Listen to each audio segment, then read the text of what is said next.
right, welcome everyone for this meeting of the Ecma TC54 Technical Group 2 for Package URL. That's a mouthful, but we're doing good there. So maybe just a reminder for everyone that we're subject to the code of conduct that you can see online, and you're expected to abide by this code of conduct. The link is in the chat also. Let me paste that here to make sure everybody has that. And there's the link to the running notes for this call. We'll start with a quick roll call and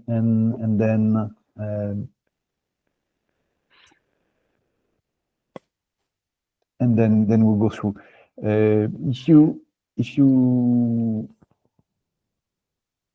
want to, well, let's start with a quick roll call. So who's here today and who wants to bring something to the agenda?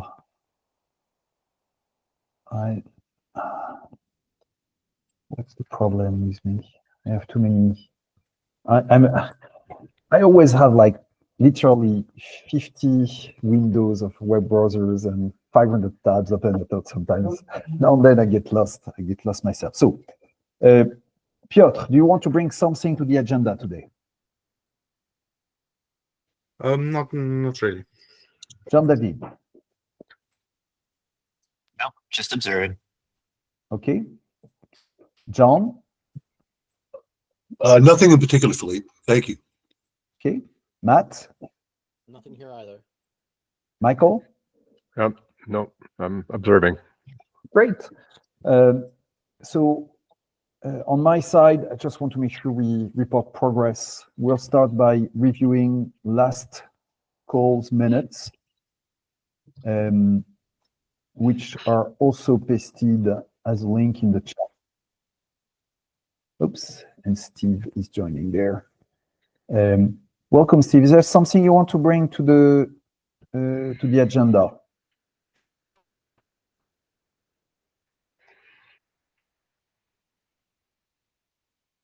Steve, we're just doing the roll call. We started. The session is recorded.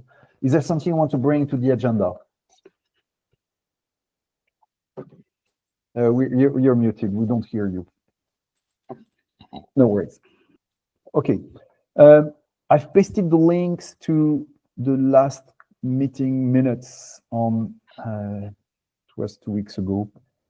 And I want to make sure everybody is in agreement with these minutes. Any objections?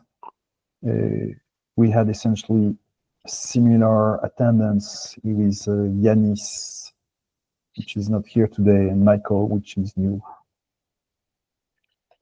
1, 2, 3, 4, no objections. Okay, so we're approving last meeting minutes. There's always possibility to do online changes if need be. So some status update in terms of progress. So we had a community call last Wednesday. You can see also the community call meeting minutes online. And they're not in the Ecma repo, but in the Perl spec meeting. So I'm putting the link here just for reference. Generally speaking, we're working diligently through the specification. The big work is around characters encoding, as it is usually. And right now, I just realized how weird some decisions were made way back when. But you know, the good thing is that they were made way back when, so at least there's precedence and there's water under the bridge. What's very clear is that we are not exactly using the percent of coding of RFC 3986. So we have to make some references to the encoding there, but have to be very clear about what we mean otherwise. There's been a great contribution made by Matt Donoghue of Freedom Veracode, which is an extensive comparison of how the Perl spec deals with encoding, how the different libraries deal with encoding, and how the ERC3986 deals with encoding, and this for each of the Perl components. It just highlights so many dark corners. Like, it's scary, but very useful. We are progressing on the board. Specifically right now, we're stuck in how we encode characters in the qualifiers. Which issue is that with the comparison? Yeah, so it's issue clarify spec for the qualifiers, which is issue 382. Let me paste the link in the chat so you have it. And I think the PR is 398, but I could be wrong. The for the PR, the corresponding PR is 398 indeed. And there's a huge amount of discussion there. So that's the issue, and here is the PR. We're clocking at about 75 comments at this stage. So just to give you, and a lot is arguing about columns and slash. The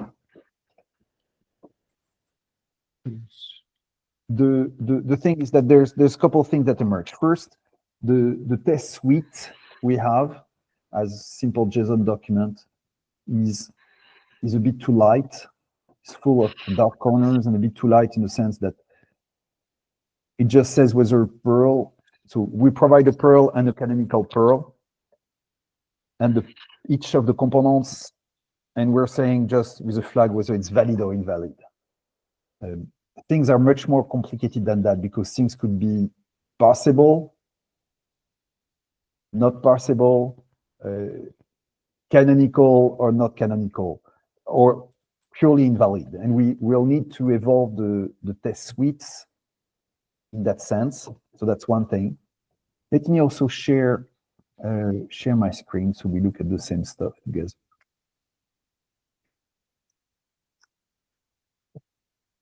It's going to be better for everyone.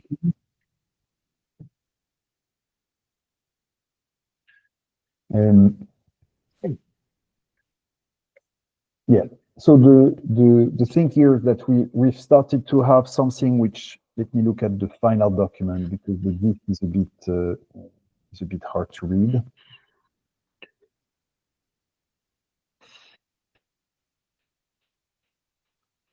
We're basically looking at this section of the spec here, qualifiers, right there. And just that small section here. Right. It starts to be reasonably clear.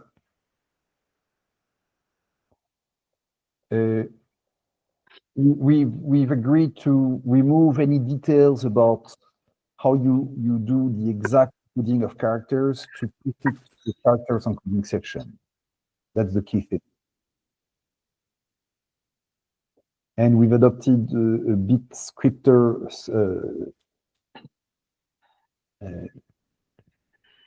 bit more strict language with regard to must not. At this stage, the section is looking good to me. The thing is how we do character encoding, and we want to have a character encoding that's generic. And if there's any deviation of the generic encoding section, just specify it for each of the components.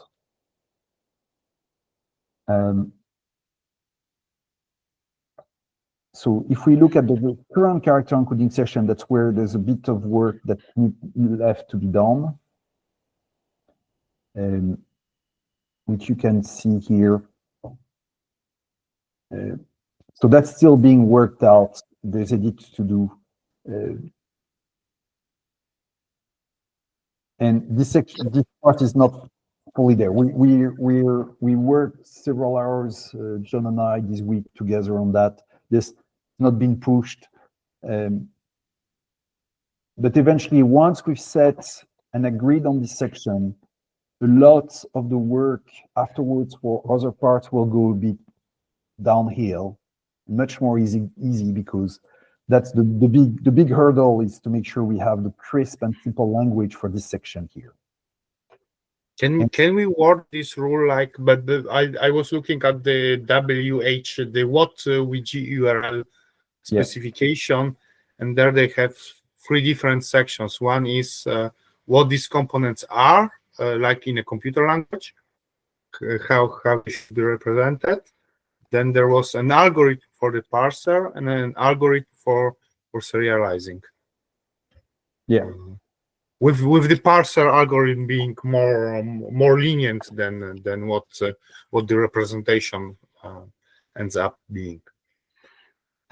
Yeah, completely. So I think the way we want to handle that in the spec here is to have character encoding and decoding section, which is expressed in generic form here. That's one thing. And second, what is strictly the canonical form for, say, the qualifiers or the scheme or the version or else, and what we expect a flexible parser to accept and not go into a tailspin when it meets this thing. So, and that's exactly what you say. It's here probably in a much more verbose way, but there's really the level of strict spec where you encode and decode. Yeah, that one says that, for example, it could say the key must be lowercase and the value cannot contain these characters. Yes. And then the parser procedure says if you find an uppercase letter in key, lowercase it.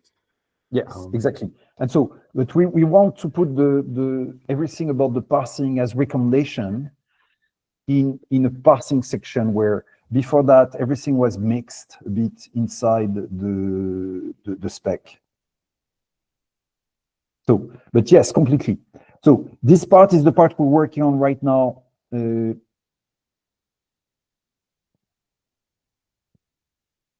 Do we need 2 parser specifications, a strict one and the lenient one? I think we're going to put just the thing in the spec as recommendations, saying, hey, if you parse strictly, if you parse lenient, this is what you do.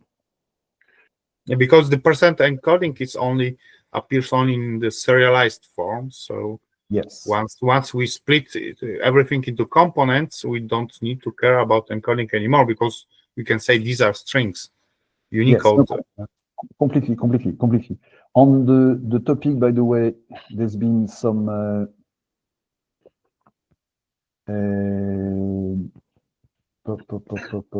there's one. Yeah, so there's been discussions, for instance, here. Also, there's well, not this one. Where was that? Update qualifier. I forgot which one. There's one PR where we on the topic of normalization of names.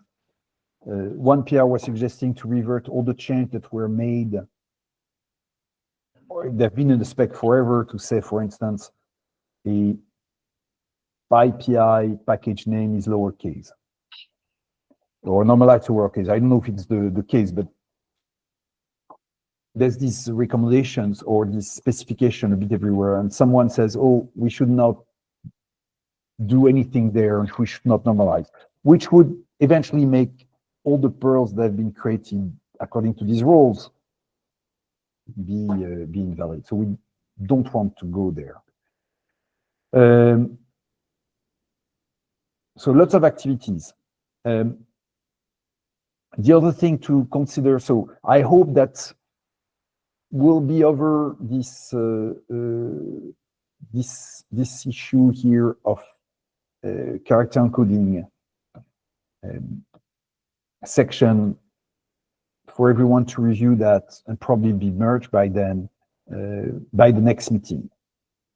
And again, what's really important is once we'll be there, there's going to be much less problems afterwards. We're going to have also to attack, sorry, where were we? Here, in the project board, the name and version. And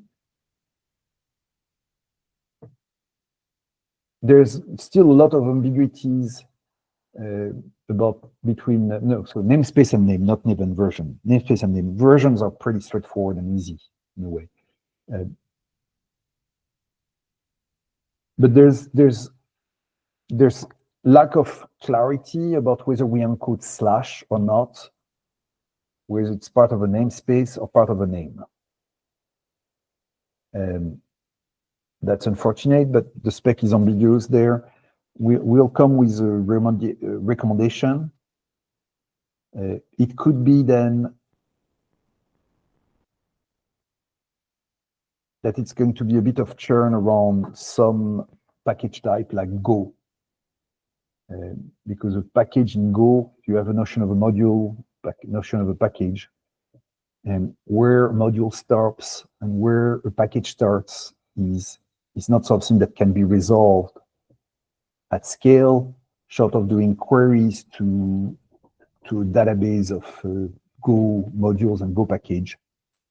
There's one called the Go proxy, but that's not something that's an easy thing. So we'll need to clarify the spec. We already talked about it several times, but once we go over the hurdle of encoding as a generic thing in the context of qualifiers, is going to apply to, of course, name, namespace, subpath, and version. And we should not have then to do any major changes to the encoding rules, but we may need to clarify how it impacts, in particular, Go. There could be another case also with OCI or Docker images, where there's a bit of potential ambiguities. Whenever we have more than a slash in name and namespace, beyond just separating namespace and name. That's last thing. If we look at the progress we've discussed, but there's not been more progress since we discussed last week a pull request made by Steve,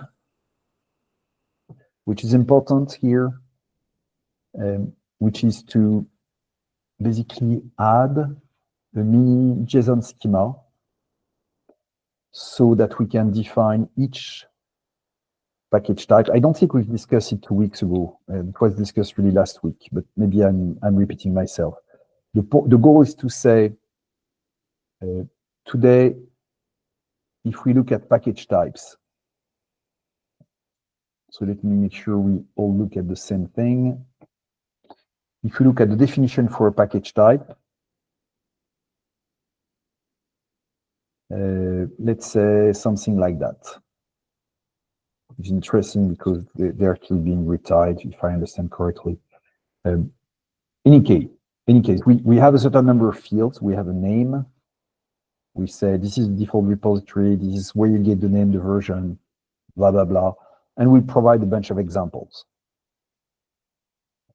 And then for Rust and Cargo, we do the same. And the same for this. So the idea is to say, let's, instead of just having text, let's have a mini schema which puts these things in structured fields. And we'll generate the documentation based on that. So the benefit will be to also be able to generate in the future all Perl libraries implementation straight from the type specs. So that's what this PR is about, PR 401 from Steve. Review is in progress. We want to simplify it a little.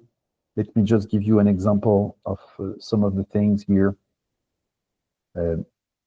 Steve, you brought up using allowed characters and patterns. We decided when we discussed last week that we probably want to drop that to make it easier and less dependent on a specific regex implementation. And there was also some feedback where, in some case, the proposed rules would be impossible to enforce because there's a lot of weird stuff on package at scale. You have a trading plus, that's a good example here, or yeah. The can you hear me now or no? Yes. Okay. Yeah, I haven't visited this this PR since the last time we talked. Yeah, that's okay. But yeah, I will I'll make those changes that we discussed. Go ahead, Matt. Yeah, so it's something, not specific to this necessarily, but it may apply. It keeps coming back to me from a couple of people who use like my validation tool to validate bills of materials, especially around URIs, is they keep complaining about Unicode. Where do we allow Unicode and where should things be interpreted as Unicode? So I think that we need to have strong statements about, especially namespacing. Yes. I mean, we in terms of processing, I don't want to have to, I'll just say, I don't want to have to assume things are encoded in Unicode, because that slows down my processing, and it actually is confusing because people who don't understand Unicode will not code to Unicode. So I'll have single byte representation of things that can not be treated as encoded values, so they can't be looked up or they can't be referenced properly. Anyway. Yeah. So the way we're trying to cope with this here as part of the encoding section is to say, this is not what we have here, but this is to say, when encoded, the Perl is always an ASCII string. There's components where we only allow certain characters. Furthermore, so for instance, PKG is always PKG. It's not encoded, it's 3 letters. Schemes are always lowercase, pure ASCII letters, and not encoded. And elsewhere, I think the approach is going to be this here. So say UTF-8, so we don't support all class of characters, but if you need to have something in a version or a name, namespace, subpass, qualifier, whatever, you first encode as UTF-8 and then we percent encode. And that means there's no general support for Unicode, which has always been in the spec. I mean, the fact that we don't support all Unicode, but to make sure we're clear there, sorry, we don't support everything about Unicode. I guess what I'm asking are just, clear examples and regex. Give me the regex. I mean, that's what I want at the end of the day. I want something that I can definitively in the spec say, here's the regex I grabbed to validate if this is correct or not. That's basically what I'm asking for. Yeah, and that's exactly that we're working on. If we look at the latest commands here, it seems we had a very long session yesterday or Wednesday, John and I on topic, probably at the bottom here.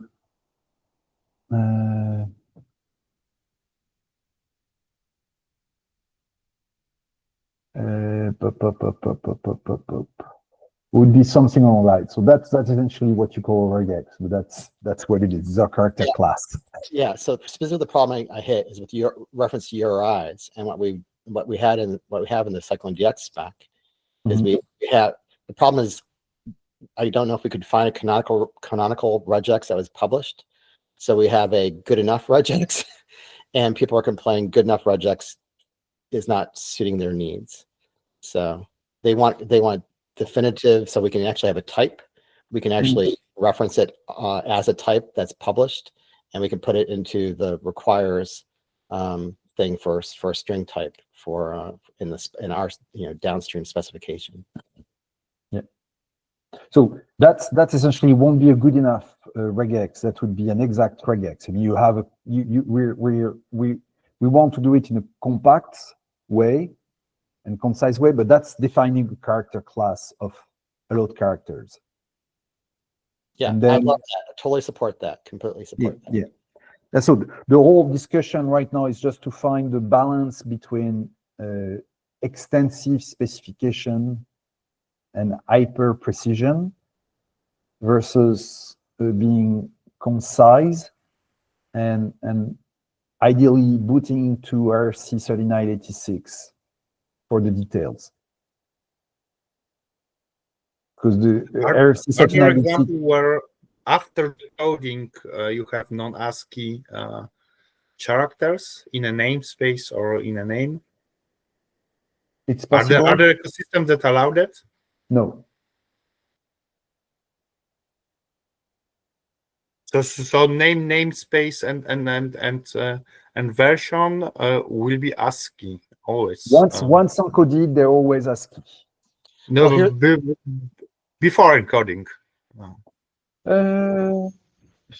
That's a good question. Go ahead. Don't hesitate to interrupt Yeah, whoever said. So that was me. Sorry. So Yeah. I want to clarify further because my brain cells have to start firing to the pathways to recall the specific example.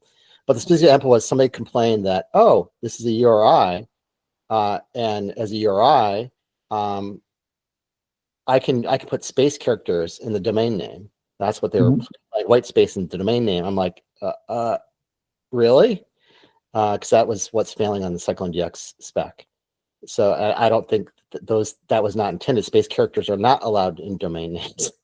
But the problem is we actually have mainstream tools, and I believe it was Anchor Sift was the one that was causing the problem.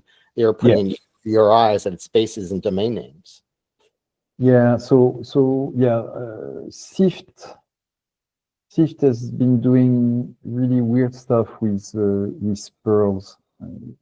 I hope I'll reach out to some of the guys I know there, some of the folks I know there. I just want to go to the and say this is not open for argument. Here's the standard. Here's the regex. Yes, it's indisputable. Exactly. No, that's exactly the point. But we need also to give them a heads up so they can fix their code as we go and clarify the specification because it's a popular tool and we want to make sure that things follow nicely. And to your point, yes. So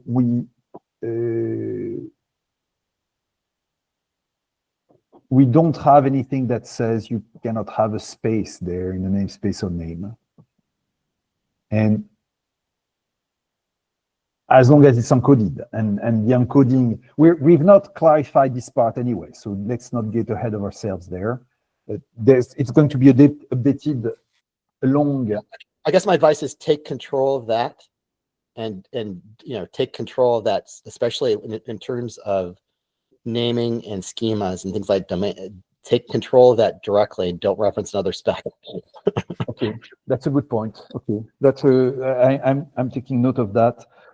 The only problem is, when you look at the RC3986 character encoding, there's literally pages and pages that explain that. And if we look at the what working group URL specification. Well, the problem is the language, like what the problem we run out with URI is the language. If you read the spec, the problem is it's like a legal document. And it's basically saying for certain schemas, this is allowed and not allowed. So it gets kind of fuzzy and it allows companies to create different implementations, different interpretations. Yeah. There may be an AB enough grammar that allows things, but then there's like languages saying, well, if it's kind of supposed to be HTTP or it's addressable, it shouldn't have these things, but people don't look at the text. Yeah, so I'm saying it boils down to, for a programmer and to make sure that this is right first and foremost, no one ever gets this wrong in terms of implementation, is take control of that, give them a regex, and it's indisputable, Yeah. So, well, let's see how we can do something that's the most exhaustive and self-standing in the spec, most comprehensive, and you'll be entitled to critique and positive criticism when we come with something that's not good enough. If that works for you. I can't promise I'll be available to scrutinize it to that detail. I just trust you, Philippe, to hear what I say and Okay. consider. Yeah. So we'll work on the details. So beyond this, that's really where we are in terms of progress. There's a lot of activities on the type side. Lots of activities on verse. But to your point about lack of clarity, I don't know where, but I think that was on on some issue of PR. Someone was bringing a problem in the spec when this was really a misinterpretation or a bug in the Java implementation of RFC 2986 or 3986. And so the question is, yes, we cannot be also, we as programmers will rely on the standard library implementation of something, and that's also a problem because sometimes the standard library is not perfect either. And as you have upstream spec like 3986, then different language implementation, then different package URL implementation, and a lot of ambiguity at every level. Yeah, that's wonderful. Philippe, I had a question, just Sure. that general process. So, I know, version 1.0 is going to be a huge milestone, but of course, it's not going to be the final word. And Yes. so it may be painful to bring up, but looking at the history of SPDX, it was very, very painful because the version 1.0 was never implemented. Any feedback loop, and so it's kind of unusable till 2.0. But now, even they've learned a lesson. So, it's not version 3.0, it's version 3.0.1 that they're putting out there as the one to follow. So do we have any articulated strategy about dealing with feedback, right? Whatever we do, there's going to be that. And, we need to have some, I would suggest there should be some idea of the expected, not determinative, but the expected spec version cadence. And, if you look at CycloneDX, I think there's, since about 2019, 2020, there's been a mid patch version every year, right? Which makes sense. A lot of it's additive, not, it's not breaking stuff, but I'm just saying part of this is setting up some framework for, how we're going to deal with that. And that, once the word gets out and some period of time of people adapting, we're going to get new issues coming from people who haven't responded before, say, the SIFT people who, have questions about it. And I think it's prudent to think about something along those lines for, some people see it as pessimistic, but I think it's optimistic to say, okay, this is 1.0 and 1.01 is something that is likely to happen. And I don't know how that fits into the Ecma rules, but anyway, I think that's part of relieving the pressure and being realistic about what's going to happen here. So two things here. The first is there's someone which is our secret weapon, which is Matt Donoghue there, who's going to help. So this guy, for instance, produced a comprehensive table of characters, how they're handled in the spec, RFCs, what working group, and how each of the different Perl implementation out of 13s implement each of the character encoding rules, which is wow. So it's awesome.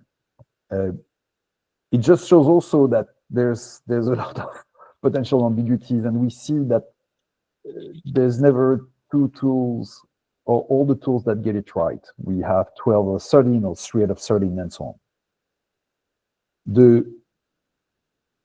The goal for me is going to make sure that once we have the pre-1.0, and probably even before, we run something using Math scripts to compare on the test suite the output of each of the tools, and we're going to diligently reach out to each of the tools authors to say, hey, we've run that stuff.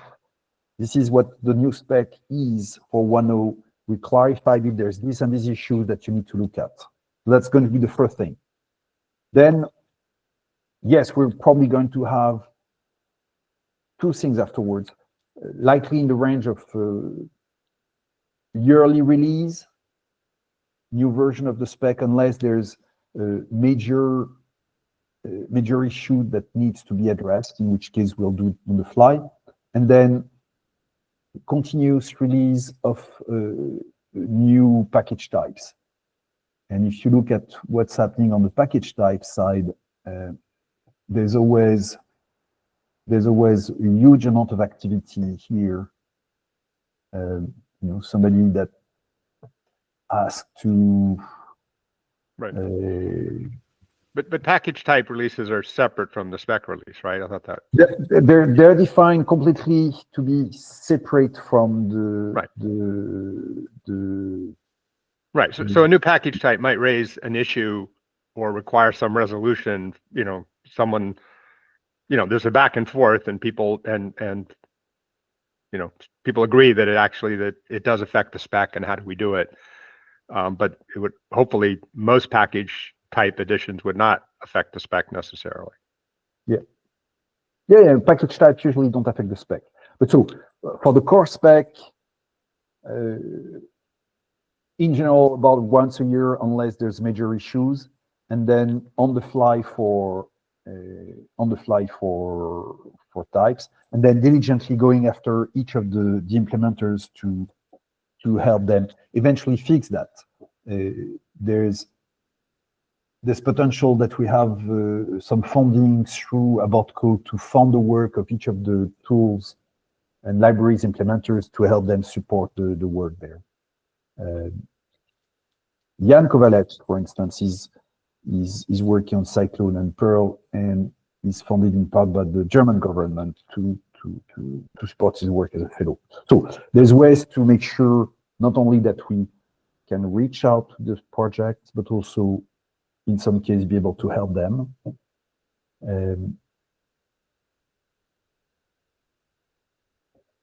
And I don't expect, and we're not in the realm of the complexity of the SPDX specification anyway, so I don't expect the same problems.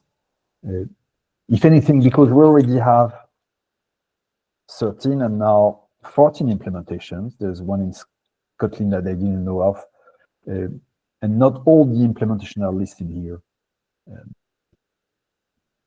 I would not necessarily agree that it's that much simpler in the long run, because it's much more specific and technical than the SPDX spec, right? So I would say it's very different, very, very, very different, but it's going to get more complex. So anyway, that's just my suggestion, is somewhere we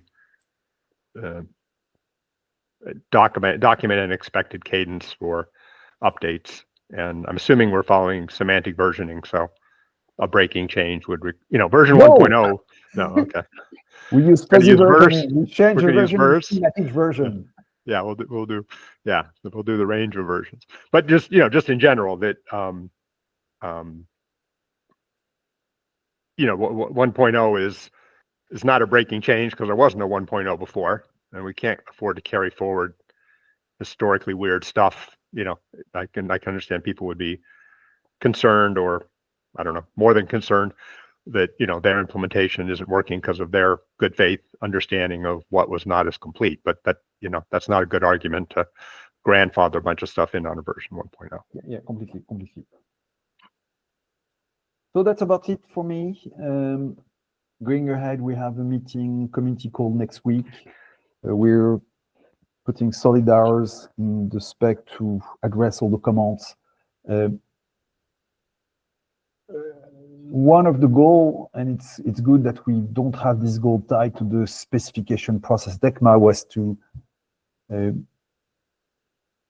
eventually grind through the list of issues and pull requests and have fewer and fewer as time goes by. We started with about 150 we are now today at 185, even though we're closing PR. So right now we're closing things, but not at the rhythm that's converging. I guess at some level it's a good thing. A lot of the PRs and issues are around Perl types and not around the core spec. Well, the more attention you get, the more you're going to get, right? So it's a sign of No, it's a reawakening interest. Yeah. Yeah, I mean, yeah. And a healthy ecosystem. Yes, So long as they're not AI generated pull requests. Yeah. No, but just as a funny note here, completely on a tangent, there's this program called the Google Summer of Code, where Google sponsors students to work for open source project for a couple months. And I got wind through the grapevine, there's a few organizations. So About Code is one of them, and I may have a few students that may have a few cycles to work on Perl and Perl libraries. But I've got wine from some organization that are participating in the project that they're receiving really, they're being inundated by AI generated applications, which are total junk. And mentors are trying to find some emergency ways of how can we deal with that issue, that kind of issue. I've already received on some projects PRs where the code was definitely entirely AI generated. And that's eventually a problem because that puts a big stress on the reviewers of the PR, so the code maintainers. But it's hard to distinguish whether it's human or AI generated. And at the state of the art as of today, AI generation is problematic. It's not perfect, far from it. Right, but AI will be the way to find AI, right? So it's, I'm sure the oldest one on the call, but when I was a kid, Mad Magazine was really big, and they always had this cartoon called Spy versus Spy with the spy in white, the spy in black, and they just every issue they were one-upping each other, right? So that's kind of where it's going to be, right? Yep. AI detection of AI generation. Yeah. And then AI obfuscation of AI generation to avoid it to be detected. The bullet and the shield. My bots will battle your bots. Yeah. So hopefully we're not at this level yet, but that's just a heads up for every open source project there. So any other things you guys want to bring up or say? Quick roll call, Piotr. Something you want to say before we part? Nothing. Okay. Steve? Maybe. Just kind of. Oh, go ahead. Go ahead. Sorry. I was thinking, how can I reference with a Perl something that's published as a tar.gz on some web server? So that will be a generic Perl, where you can make up a name, namespace, and version. That's the problem. You can make it up, and then you have a qualifier, which is the download URL, which makes it true. That's not perfect. That's an escape hatch. There's eventually something we want to do is to have a registry of this stuff that's available as a shared data set that everybody can maintain and contribute to, so that we all talk at least about the exact same thing. Otherwise, you go into the realm of CPs, where everything is given a name, and we know that CPs are problematic because of it. But at least for now, escape hatch. You have, for instance, something like zlib, where you can create zlib at 123 question mark download URL equal. SW IDs can be used this way? So, Steve, SWID, you SWID or software heritage IDs? SWID? SWID, yeah, Or- yeah.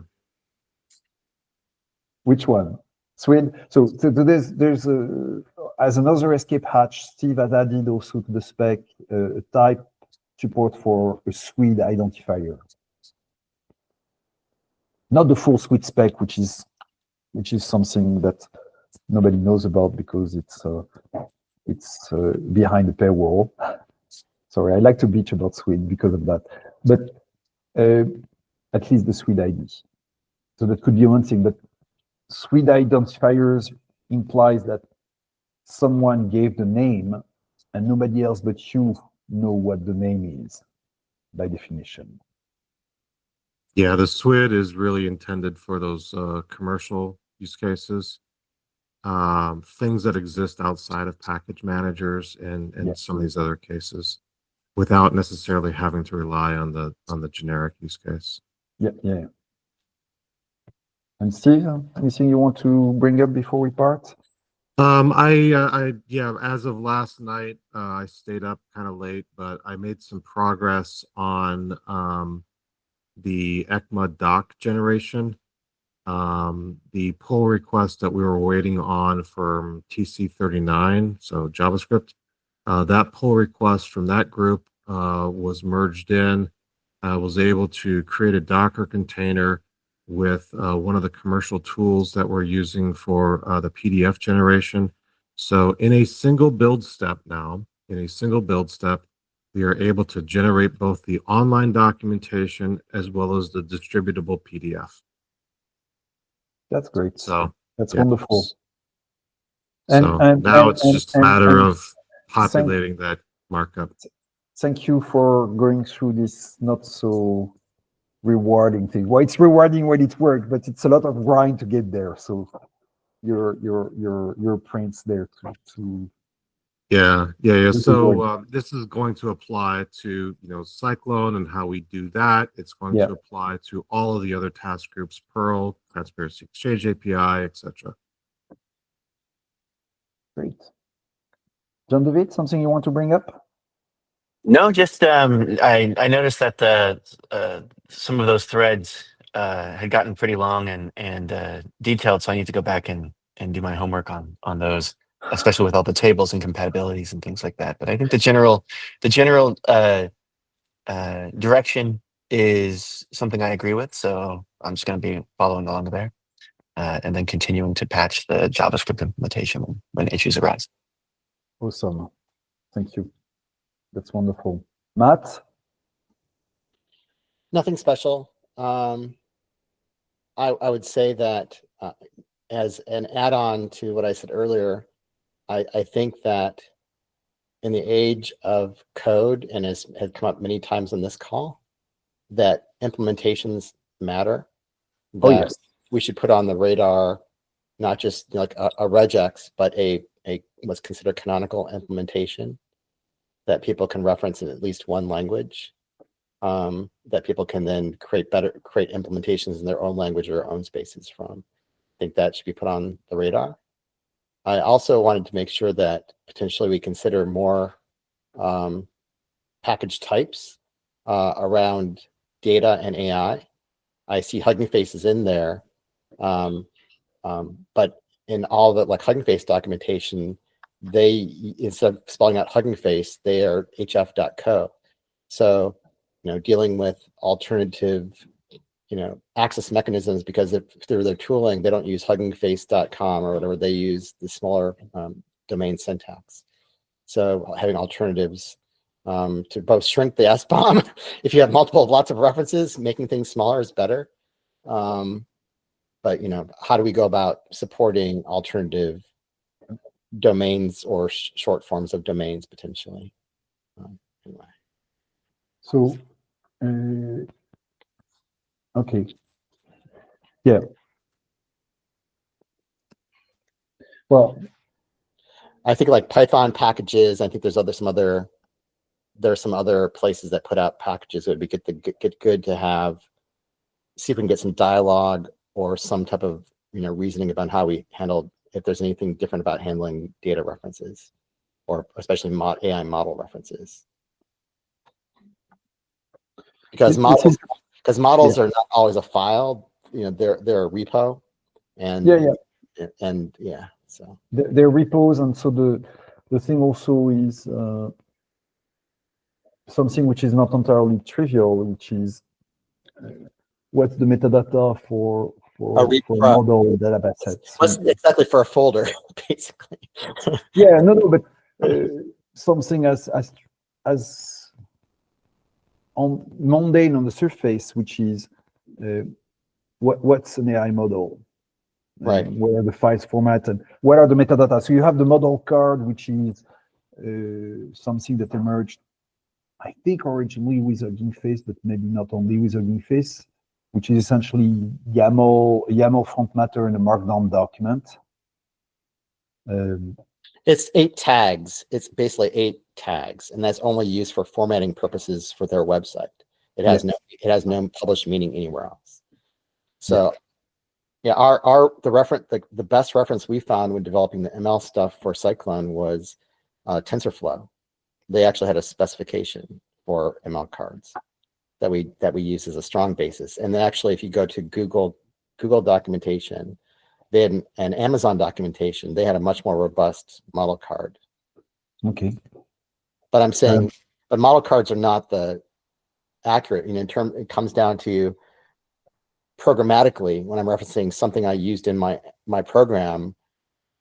Which, you know, how do I reference? You know, the model is not enough. So there might be different configuration files.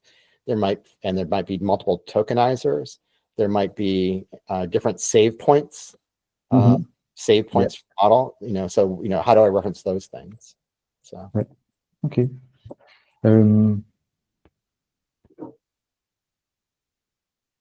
Make sure we have this tracked in an issue at the minimum. Okay. Philippe, wouldn't that be a good example of something to put out there and, you know, sort of schedule the just, you know, not for 1.0, but say, you know, this next version, whatever, that will deal with that, just to get people focused and get input from people. Completely. That's why I said we put that in a discussion or an issue, so we can open up and gathering the stuff. I don't want to have specific calls or meeting them until we have a good online discussion and some meat first. Yeah, definitely. John, something you want to bring up? Something else? You've been super No, quiet. I'm good. I'm good. Thanks, Philippe. Good. And Michael? I've had my say. All right. Okay. Thank you very much, everyone. I think we're good for today. Have a wonderful day or night and a great weekend. And I'll see you online in 2 weeks. Yep. Cheers. Bye now, everyone. Thanks, everybody. For joining.